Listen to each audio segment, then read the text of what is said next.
Terakhir tahun lalu beliau ngomong gini sama saya, sayang Pak Komut waktu itu tersangkut kasus. Kalau tidak, saya berani eksperimen ajak jadi wapres. Dan saya jamin kau terpilih Jakarta, wapres pasti terima rakyat. Dan kita akan terpilih. Tetapi saya tidak jamin 2024 bisa jadi presiden, dia bilang. Rakyat belum tentu bisa terima, ya kita kan. Terus saya bilang, Pak, gak usah sesali Pak. Ya, saya bersyukur Pak. Coba kau nggak bisa jadi Pak Anies jadi presiden loh Pak. Peristiwa ributnya terjadi 2023 Pak. Nah itu dengan cara seperti itu kan ada satu proses. Dan saya juga bersyukur Pak dikirim ke tahanan supaya menentramkan. Waktu itu isu kan Pak Jokowi bisa kalah, kata saya jadikan alat. Saya terima aja kan Pak. Saya bersyukur bisa masuk tahanan, bisa ada hari ini. Makanya itu Bapak juga putuskan kau jadi presiden direktur. Pak Tito bilang, jadi saya tidak boleh lagi ikut jadi pejabat yang karena dipilih rakyat, tapi ditunjuk gitu.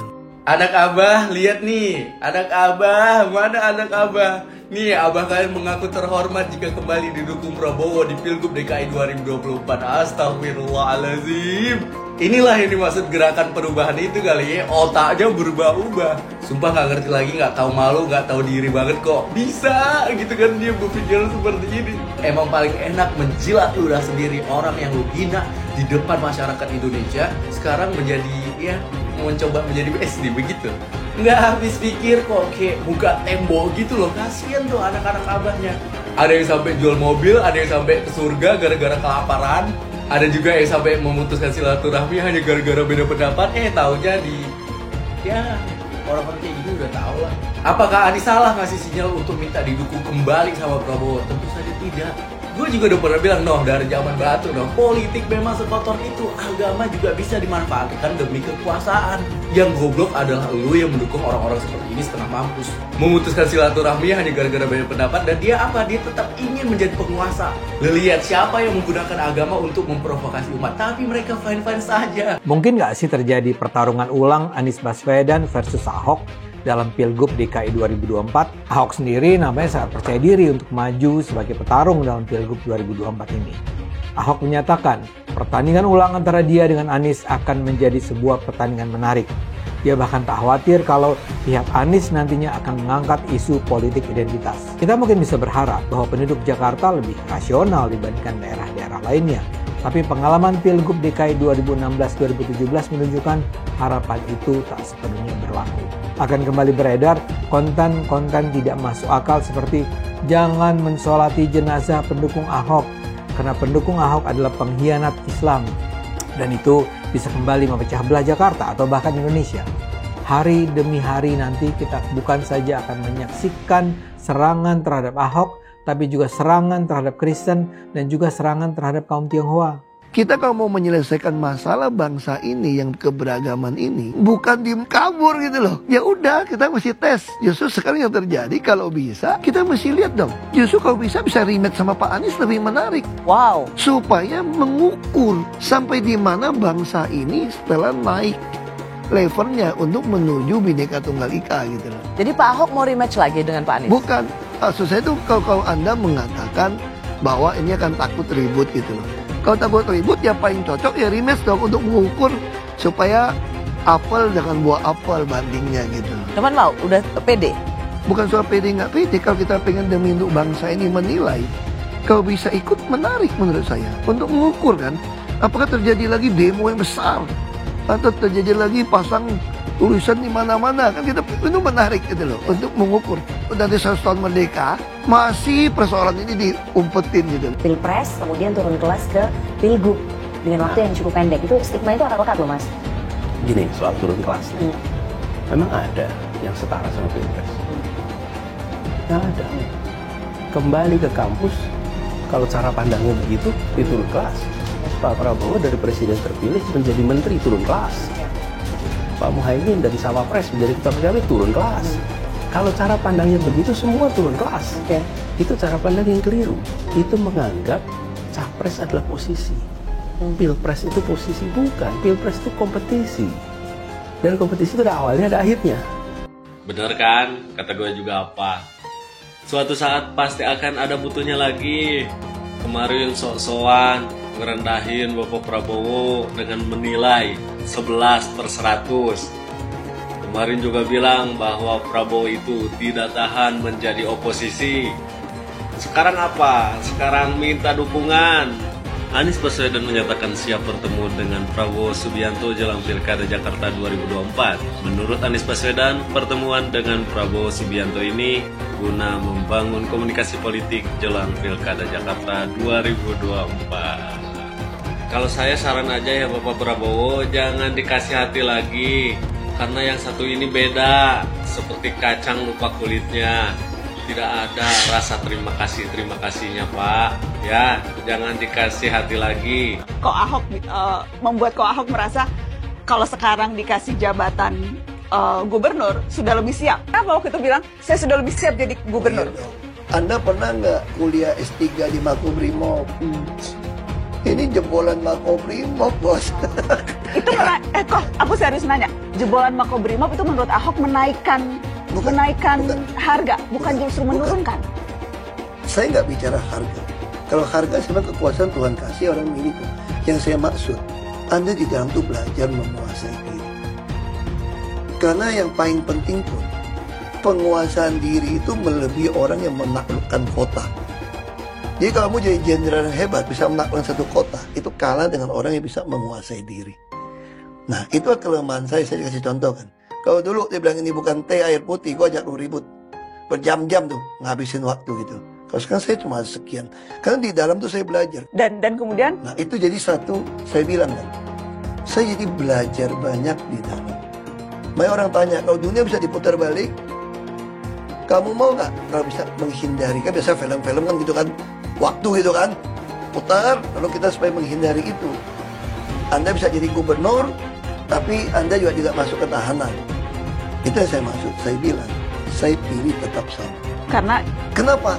Karena saya akan jauh lebih siap jadi apapun ketika saya bisa menguasai diri saya. Dan apakah memang itu yang saya maksudnya. Dan ketika mengatakan itu berarti siap. Kalau kita bicara konteks politik hari-hari ini, yang di depan mata kan pilkada serentak.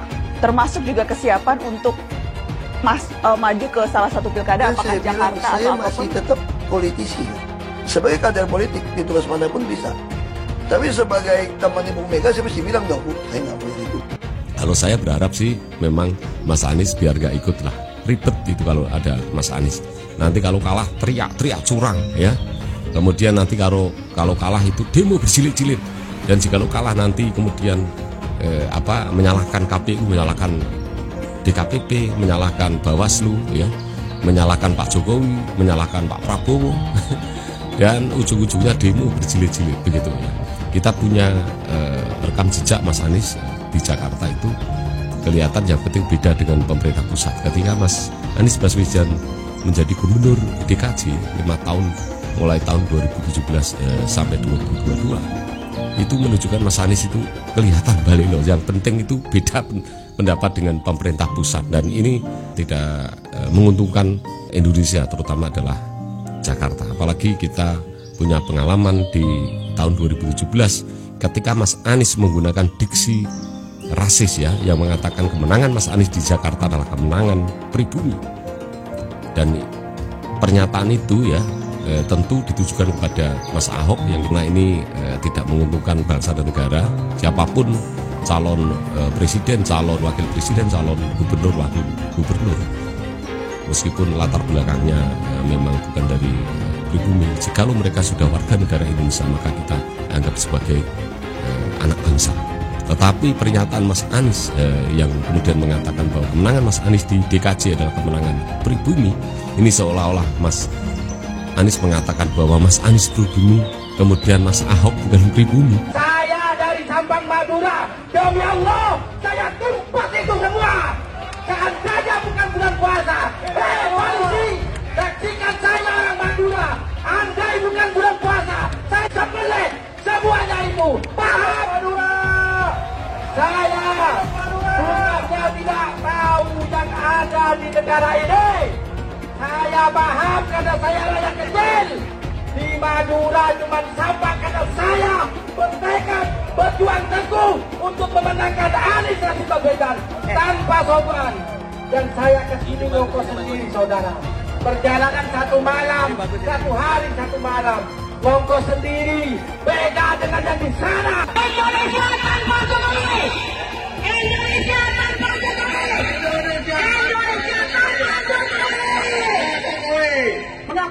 demikian, seorang Bapak Rias Rasid, pengamat politik yang santun dan cerdas, sampai mengatakan, untuk mendapatkan seorang dengan kepribadian yang tidak tahu malu sedemikian rupa dibutuhkan lebih dari 100 tahun. Bayangkan, dan Indonesia memilikinya.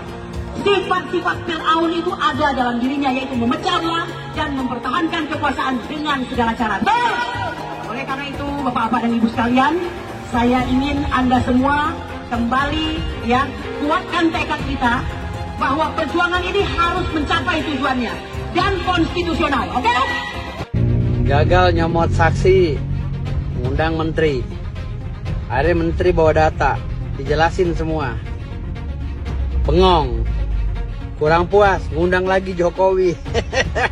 Terus aja biar sampai menang, ya kan? Jangan lupa ngundang Joe Biden sama Jinping ya. Karena dia ikut ketemuan Pak Prabowo tuh. Undang semua di MK, Jinping sama Joe Biden ya. Habis itu lo undangin semua tuh jin-jin yang ada di laut. Biar lo pada menang. Jin yang ada di langit juga undangin ya. Jangan lupa. Bawa ke MK semua. Gue bilang pindah ntar perahu lo bocor, nyesel lo. Kalau dikasih jalan itu, tinggal Anies dengan Caimin berani nggak? Jangan kau mau enak aja, kamu jadi presiden kan ente, ya, wakil presiden ente. Kok kita suruh berkorban? Kita pasti mendukung, tapi nanti di depan loh.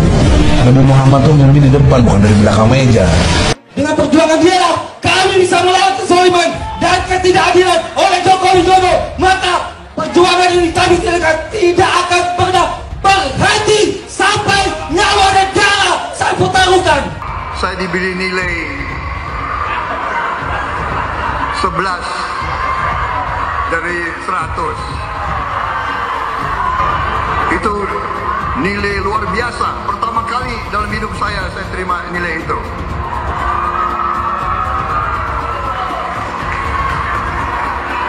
Dari orang yang saya beri kebaikan. Disampaikan oleh Mas Anies, sebagian besar yang disampaikan oleh Pak Ganjar itu kebohongan, itu fitnah. Saya lanjut ke Pak Anies dan ini paling banyak bohongnya, ya, paling banyak bohongnya. Ini bengis sekali nih pernyataan, bengis dan jahat, hanya untuk tujuan menjatuhkan Pak Prabowo, kemudian menggunakan data palsu dan bohong. Dan publik itu sudah mendengarkan pernyataan bohong itu. Dan sebagian publik itu sudah mengkonsumsi pernyataan bohong itu. Dan itu berbahaya. Itu pernyataan bohong yang luar biasa. Terkait dengan pertahanan, berapa skor yang Bapak berikan atas kinerja Kementerian Pertahanan yang dipimpin oleh Bapak Prabowo? Silakan Pak Ganjar. 5 cukup. Skornya justru di bawah 5, Mas Ganjar. Kalau 5 itu ketinggian, Pak Ganjar. Terima kasih, Pak Ganjar. Tadi gak usah takut. Disebut aja angkanya berapa gitu. Kayak saya gitu loh. Jangan di bawah 5, sebut aja berapa. 11, Mas. Dari 100. Mensyukuri kenapa kalah, kenapa ditahan. Saya bersyukur atas itu semua.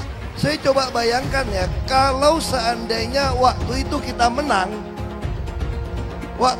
menang gitu ya, hari ini belum tentu kita bisa nikmati seperti ini. Kita bersyukur 5 tahun Tuhan izinkan kasih ke orang yang pintar ngomong untuk kerja.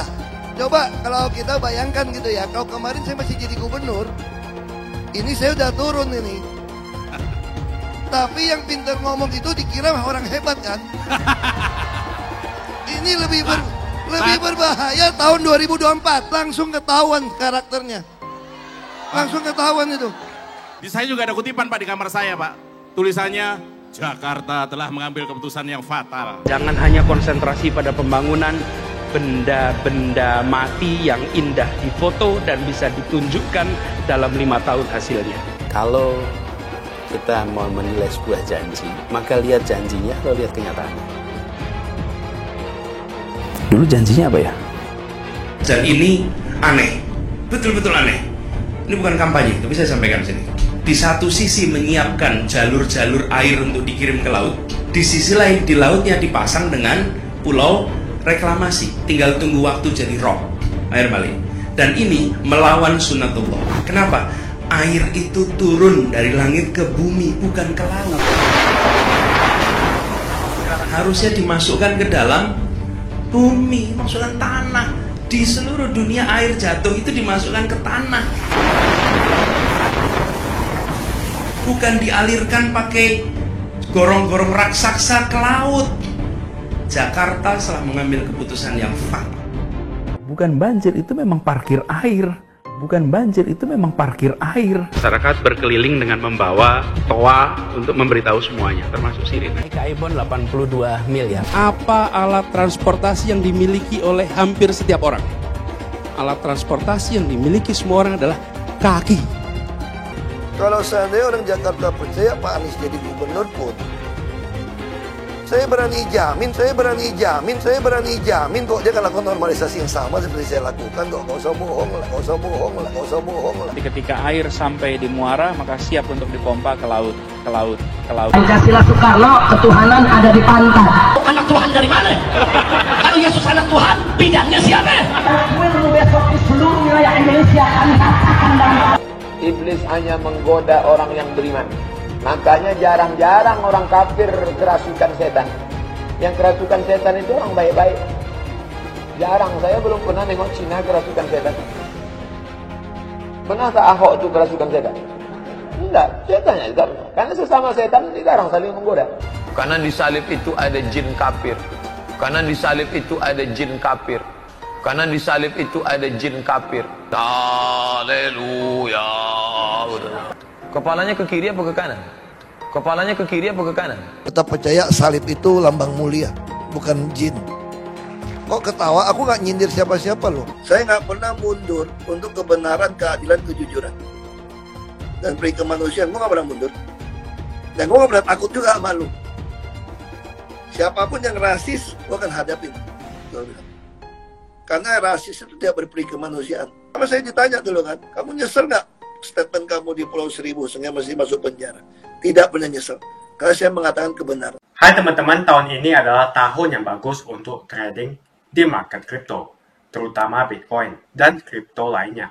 Teman-teman bisa gunakan kesempatan ini untuk mencari cuan dengan trading di market kripto. Untuk trading, teman-teman cukup registrasi dengan menggunakan link di kolom deskripsi, lalu deposit, tentukan apa yang ingin kalian tradingkan, lalu tekan tombol buy. Sesimpel itu. Untuk minimal deposit, cuma Rp400.000 saja. Kita tidak dikenakan fee sama sekali. Saat ini lagi ada promo spesial. Welcome bonus buat kamu yang register dan deposit. Teman-teman akan dapatkan 100% dari jumlah deposit pertama. Contohnya teman-teman deposit 1 juta, maka akan menjadi 2 juta. Karena welcome bonus 100% dari jumlah depositnya. Jika ada pertanyaan, teman-teman bisa hubungi WhatsApp di kolom deskripsi. Saya juga mau mengajak teman-teman untuk bergabung di komunitas trading yang ada di kolom deskripsi. Di sana saya akan memberikan sinyal trading yang bisa teman-teman ikuti. Seperti biasa, kalau kamu suka dengan video ini, jangan lupa komen, klik like, dan subscribe. Pertarungan calon gubernur DKI jadi semakin seru. Pertama, Anies Baswedan yang semula dibayangkan bakal menang mudah, kini posisinya goyah. Bahkan ada kemungkinan Anies nggak jadi maju. Kedua, Ahok yang juga digadang-gadang sebagai penantang Anies, kini posisinya tak menentu. Menurut saya, kalau jadi maju, Ahok memang tak akan menang. Karena itu yang lebih logis adalah dia menjadi calon wakil gubernur lagi. Ketiga, Ridwan Kamil yang semula akan berfokus pada Pilgub Jawa Barat, kini hampir pasti akan bertarung di Jakarta. Menurut survei-survei yang bisa dipercaya, peluang RK di Jawa Barat sangat besar. Bahkan bisa dibilang, dia hampir pasti menang di sana. Kerja yang harus dilakukan Jawa Barat untuk menang bukanlah effort yang ekstra luar biasa. Dia cukup kampanye sajalah dengan rajin selama 3-4 bulan terakhir ini, dia hampir pasti menang. Karena itulah banyak pihak skeptis RK akan pindah lokasi pertarungan. Koalisi Indonesia Maju atau KIM nampaknya sudah bersepakat bahwa RK akan maju sebagai calon gubernur di Jakarta. Sementara Jawa Barat yang akan jadi calon gubernur adalah Deddy Mulyadi yang adalah kader Gerindra dan pernah menduduki posisi Bupati Purwakarta 2 periode. Kesediaan RK untuk maju di Jakarta menurut saya luar biasa. Keputusan ini menunjukkan RK memang petarung yang mengagumkan. Anies bisa saja tidak menunjukkan karakter diskriminatif semasa menjadi gubernur. Tapi begitu yang harus dihadapi adalah Ahok, kubu Anies dijamin akan menggunakan segala macam argumen dan simbol anti-Kristen dan anti-Tionghoa untuk menghabisi Ahok. Dan jangan pernah terlalu optimis menganggap warga Jakarta adalah kaum rasional yang tidak akan bisa dipengaruhi politik identitas. Survei Kompas misalnya menunjukkan sekitar 75% warga di DKI akan memilih calon kepala daerah yang seagama pada Pilkada 2024. Jadi kalau lawan Anies adalah Ahok, ya Anies hampir pasti menang. Karena itu majunya RK di Jakarta merupakan move politik yang sangat menarik. Dari hasil survei Litbang Kompas, suara RK di Jawa Barat sudah mencapai 36,6%. Sementara survei indikator di Jakarta menunjukkan suara RK di Jakarta hanya 13,1%, sementara Anies 39,7% dan Ahok 23,8%. Jadi kalau sekarang Ridwan bersedia untuk berlaga di Jakarta, artinya dia siap menanggung risiko. Kalau sampai kalah, dia akan kehilangan baik Jakarta maupun Jawa Barat. Bila Kim memajukan RK, artinya Kim akan memobilisasi semua infrastruktur kampanye politik partai-partai tersebut untuk memenangkan RK. Untungnya, bila yang harus dihadapi Anies adalah RK, kubu Anies tidak akan mungkin menggunakan politik identitas. Sentimen agama dan ras hanya bisa diterapkan pada Ahok. Menghadapi RK, itu sama sekali nggak bunyi. RK kan juga dikenal sebagai muslim yang soleh. Jadi, Islam versus Islam. Usia Anies 55 tahun, RK 52 tahun. Sama-sama mantan gubernur. Secara fisik sama-sama keren, sama-sama pintar berkomunikasi. RK pasti maju berdasarkan permintaan atau perintah Kim. Dan pasti permintaan itu dilakukan dengan perhitungan untung rugi yang seksama. RK hanya bisa melawan Anies kalau RK didukung secara total oleh Kim. Ingat ya, Kim adalah koalisi yang sedang memegang pemerintahan pusat. Koalisinya terdiri dari Gerindra, Golkar, Demokrat, PAN, sebagai fraksi-fraksi yang ada di DPR, serta PPP, PSI, Garuda, dan PBB yang di luar DPR. Karena itu saya rasa adalah petarung berkualitas premium. Di Jakarta kan Anies seperti calon juara yang tak tertahankan. Sebagian orang menganggap satu-satunya cagup yang mungkin bisa menghambat Anies adalah Ahok. Tapi saya percaya, Ahok bukanlah lawan seimbang bagi Anies. Ahok hampir pasti kalah karena faktor agama dan ras. Di sisi lain, Kim bahkan bisa menarik minat partai-partai di luar Kim untuk mendukung RK. Sekarang saja kita sudah mendengar bahwa Nasdem dan PKB mungkin sekali mengkaji ulang dukungan mereka kepada Anies. Dan itu bisa terjadi kalau menurut perhitungan mereka, keuntungan mendukung RK adalah lebih besar daripada mendukung Anies. Bila mereka mendukung Anies dan Anies menang, mereka akan menjadi bagian dari pemerintahan DKI selama 5 tahun ke depan. Tapi tidak dapat apa-apa dari Kim. Sebaliknya, kalau mereka mendukung RK, mereka mungkin memperoleh tawaran untuk menempati minimal 1 kursi dalam kabinet pemerintahan Prabowo, serta mungkin sekali posisi-posisi lain dalam pemerintah. Karena itu yang akan menjadi faktor utama pertarungan kampanye adalah keunggulan pencapaian, prestasi, dan integritas. Dalam hal ini, kalau rekam jejak Anies di Jakarta dibongkar kembali, ada banyak hal yang bisa dieksploitasi untuk menjatuhkan Anies. Dari soal anggaran lem Aibon yang 82 miliar rupiah sampai Formula E yang menghabiskan triliunan rupiah uang rakyat. Dalam konteks ini, sebuah kampanye yang terencana baik akan bisa memenangkan RK yang reputasinya selama ini cukup terjaga. Minimal kursi yang diperlukan adalah 22 kursi. PKS cuma punya 18 kursi, jadi kurang 4 kursi. Artinya kalau tidak ada partai lain yang bersekutu dengan PKS, Anies batal maju. Dan kalau Kim sukses menjalankan skenario koalisi lengkap minus PKS dan PDIP itu, Ahok pun tidak akan bisa maju kalau hanya didukung PDIP. PDIP hanya punya 15 kursi, jadi kurang 7 kursi. Partai yang selama ini menjadi sahabat PDIP adalah Perindo yang hanya punya 1 kursi di DPRD Jakarta. Lebih parahnya lagi, kalau Anies sampai kalah, mereka tidak akan dapat kedua-duanya, tidak ikut memimpin Jakarta, dan tidak dapat kursi di pemerintahan. Seperti Anda lihat, perhitungan partai-partai ini ya pragmatis saja. Mereka tidak melihat pilihan mana yang akan membawa kesejahteraan lebih besar bagi rakyat. Yang mereka hitung, apa untungnya bagi partai. Dalam hal ini menjadi logis bila Nasdem dan PKB akhirnya memutuskan untuk bergabung dalam koalisi pendukung RK. Kalau itu terjadi, RK akan didukung oleh Gerindra, Golkar, Demokrat, PAN, Nasdem, PKB, PPP, PSI, dan PBB. Kalau itu terjadi, artinya PKS sendirian mendukung Anies dan PKS tidak cukup punya kursi untuk memajukan Anies. Karena itu, skenario awal bahwa Anies dan Ahok akan bertarung di Jakarta jadi berantakan. RK akan menang berhadapan dengan kota kosong.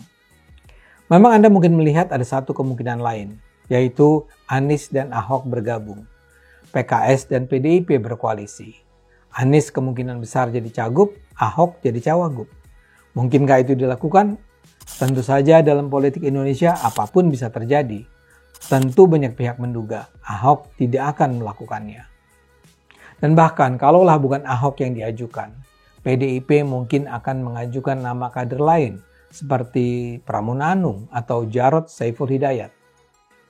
Agustus ini keputusan harus diambil. Kita tunggu saja mana yang akhirnya bertarung di Jakarta. Kalau Ahok bersedia menjadi pendamping Anies, itu dianggap sebagai sebuah keputusan yang mengkhianati prinsip-prinsip dasar hidupnya sebagai pemeluk Kristen taat. Tapi menurut saya, Ahok mungkin sekali bersedia menjadi pendamping Anies karena Ahok sudah banyak berubah. Ahok mungkin sekali melakukannya karena perintah ibu yang sangat dia patuhi, Ibu Megawati. Dan Mega rasanya bersedia mendukung Anies, baik karena alasan pragmatis nasib PDIP, tapi juga karena oposisinya terhadap Prabowo Jokowi. Dengan menggunakan politik identitas, relawan Anies akan menggulingkan Jokowi. Relawan Anies yang mayoritas mengusung khilafah, seperti kadrun FPI dan HTI, ingin melengsarkan Pak Jokowi. Tapi pendukung Anies lupa bahwa 82% penduduk Indonesia suka dengan kinerja Pak Jokowi. Saya pikir kalau terjadi baku hantam, maka ada 82% yang akan menghajar kadrun pengasong khilafah itu. Yang jelas saya tidak akan memilih Anies, karena Anies bukan pribumi yang jelas. Dan Anies juga merupakan antitesis daripada Jokowi. Antitesis artinya bertolak belakangan dengan semua kebijakan Jokowi. Anies sudah terang-terangan menyebutkan dia tidak akan melanjutkan kinerja dari Pak Jokowi. Tidak ada infrastruktur yang akan dibangun jika Anies memimpin Indonesia 5 tahun ke depan. Lagi pula Anies juga didukung oleh khilafah dan pendukung Anies dari ormas seperti FPI dan juga HTI. Apa kita mau FPI dan HTI kembali di Indonesia jika Anies memimpin? Anies adalah bapak politik identitas yang menghalalkan segala cara untuk menggapai kekuasaan, termasuk menggunakan politik identitas berbasis agama. Kita lihat di kasus Ahok. Kita sudah bisa melihat kinerja Anies selama 5 tahun di Jakarta, dan ini merupakan rekam jejak Anies Baswedan. Tidak ada satupun janji yang dipenuhi, dan tidak ada kinerja yang bisa dibanggakan. Dari DP 0%, OKOC, kelebihan bayar, Formula E, banjir, sumur resapan, jalan rusak, dan gonta-ganti nama jalan. Jadi saya rasa tagline perubahan yang diusung Anies adalah tagline merubah kata korupsi menjadi kelebihan bayar, supaya semua koruptor tidak dijerat oleh pasal korupsi. Karena mereka semua hanya melakukan kelebihan bayar. Jadi perkataan Ahok sudah terbukti, dan Jakarta sudah menjadi korban. Jangan biarkan Indonesia menjadi korban kibulan Anies Baswedan. Suara minoritas jangan lagi merasa takut untuk memilih pemimpin yang membela hak minoritas. Karena Anies jelas hanya memanfaatkan suara minoritas untuk mendapatkan suara. Ingat, di belakang Anies ada ormas pengasong khilafah, seperti FPI, HTI, PA212. Saya yakin sebentar lagi karma Ahok akan mengejar Anies Baswedan. Begitu saja opini saya hari ini. Tuliskan opini kalian tentang Anies Baswedan di kolom komentar. Dan juga tuliskan pendapat kalian tentang people power oleh relawan Anies untuk melengsarkan Pak Jokowi. Tuliskan pendapat kalian. Jika kalian siap untuk melawan people power yang digaungkan oleh relawan Anies, ayo tuliskan lawan people power di kolom komentar. Pastikan Anda semua like video ini dan bagikan video ini ke teman dan family Anda supaya mereka semua mengetahui tentang informasi ini. Tekan tombol subscribe dan bunyikan lonceng notifikasi supaya kamu tidak ketinggalan